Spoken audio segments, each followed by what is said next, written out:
खतरों के खिलाड़ी में निक्की तंबोली के पहुंचने के बाद निक्की ने एक पोस्ट डाला था कि लोग उन्हें ट्रोल कर रहे हैं। उनके भाई का निधन हुआ, दादी का निधन हुआ, उसके बावजूद वो परिवार के साथ नहीं है और खतरों के खिलाड़ी खेलने के लिए चली गई। लेकिन अब ऐसा लगता है कि क्या निक्की केप टाउन जाकर टूट चुकी हैं। उन्होंने भले ही एक पोस्ट डाला हो और ट्रोलर्स को जवाब दे दिया था, लेकिन अब उन्होंने एक बहुत लंबा चौड़ा पोस्ट लिखा है जिससे ये लगता है कि मानो निक्की चाहकर भी अपने आप को संभाल नहीं पा रही। वो स्ट्रांग होने का दिखावा जरूर कर रही हैं, लेकिन अंदर से टूट चुकी हैं। क्या लिखा है निक्की ने, मैं हिना कुमावत फिल्म विंडो पे आपको बताऊंगी। तो निक्की ने लगातार 3 जो है पोस्ट डाले हैं और काफी इमोशनल कर देने वाले ये पोस्ट है।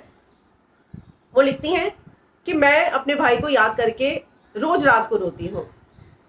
कुछ लोग मुझे कहते हैं कि ये समय जो है चला जाएगा, ये भी बीत जाएगा, लेकिन और तुम्हें ये सोचना चाहिए कि बहुत अच्छा है कि अब वो उस पेन में नहीं है जो उसे झेलनी पड़ रही थी।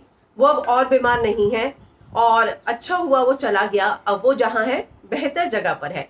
इस तरीके से लोग मुझे समझाने की कोशिश करते हैं, लेकिन दे आर जस्ट, वो लोग समझ ही नहीं पा रहे, ना मेरी बात सुन पा रहे हैं। मेरी फीलिंग को क्यों वो लोग नहीं समझ पा रहे। मैं मेरे भाई के साथ रही थी, मैं उसको पूरी जिंदगी जानती थी और हम लोग बहुत क्लोज थे। उसने मुझे हमेशा प्रोटेक्ट किया है, मैंने उसे हमेशा प्रोटेक्ट किया। वो मेरे परिवार का मेंबर था। मुझे जो है उसकी बहुत याद आती है। मुझे ऐसा लगता है कि मैं जो है अपने भाई की बहन थी, माँ की बेटी हूँ। मैं उतना ज़्यादा जो है प्रोटेक्टेड फील करती थी कि मेरे पास मेरा एक भाई है। मेरी मम्मी पापा मुझे कहते हैं कि तुम्हें स्ट्रांग रहना होगा, तुम ही फैमिली की सबसे स्ट्रांग सदस्य हो। वो मुझसे एक्सपेक्ट करते हैं कि मैं ओके हो जाऊं, लेकिन ऐसा कैसे पॉसिबल है। मैंने अपने भाई को खोया है। मुझे लगता है कि सब कुछ कितना मुश्किल होता जा रहा है मेरे लिए। मैं क्यों नहीं एक्सेप्ट कर पा रही कि अब मेरा भाई जो है मेरे बीच में नहीं रहा। मुझे इतना अंदर से दर्द क्यों फील होता है, मुझे इतना दुखी क्यों फील होता है, मुझे नहीं समझ में आ रहा। मैं इस दुख में, दर्द में डूबती जा रही हूँ। मुझे ऐसा लगता है कि ये धरती जो है फट जाए और मैं इसके अंदर समा जाऊं। मैं क्यों नहीं मर गई अपने भाई के साथ। और मुझे लगता है कि क्यों मेरा जो एक पार्ट है वो मेरे भाई के साथ चला गया है। Some days like today, I just can't see the point of me being alive or any reason for my life to go on. मुझे लगता ही नहीं कि मेरी जिंदगी का कोई कारण है और मैं जिंदा क्यों हूँ। मुझे नहीं, मैं ये जितना भी मुझे दुख हो रहा है, उदासी हो रही है, मुझे ऐसा लग रहा है कि मैं इसको और नहीं ले पा रही हूँ। कुछ लोग मुझे कहते हैं कि नहीं, ये मैनेज हो जाएगा, तुम सब्र रखो। और मुझे ये भी कहते हैं कि देखो जिंदगी तो चलती रहेगी ना, इसलिए रोना बंद करो, उदास रहना बंद करो। जो मुझे लगता है कि कितना अनसपोर्टिव और क्रैप है। अभी तो 10 दिन भी नहीं हुए और मैं कैसे दुख मनाना बंद कर दूं। I just think it will change how it makes me feel later. I wish I knew what to do to make it feel more bearable now. काश मुझे पता होता कि मैं इस पूरे दर्द से कैसे सहूं। मैं बिल्कुल लॉस्ट हो चुकी हूँ। मुझे कभी भी इतनी उदासी या डार्क कभी नहीं फील हुआ। लोग मुझे कहते हैं कि मुझे मेरे परिवार के लिए स्ट्रांग रहना होगा, मुझे अपने भाई के लिए स्ट्रांग रहना होगा। That just makes me feel guilty कि क्या वाकई में मैं स्ट्रांग नहीं हूँ। मुझे ऐसा क्यों फील हो रहा है, मैं क्यों उदास फील कर रही हूँ, मैं क्यों कमज़ोर फील कर रही हूँ।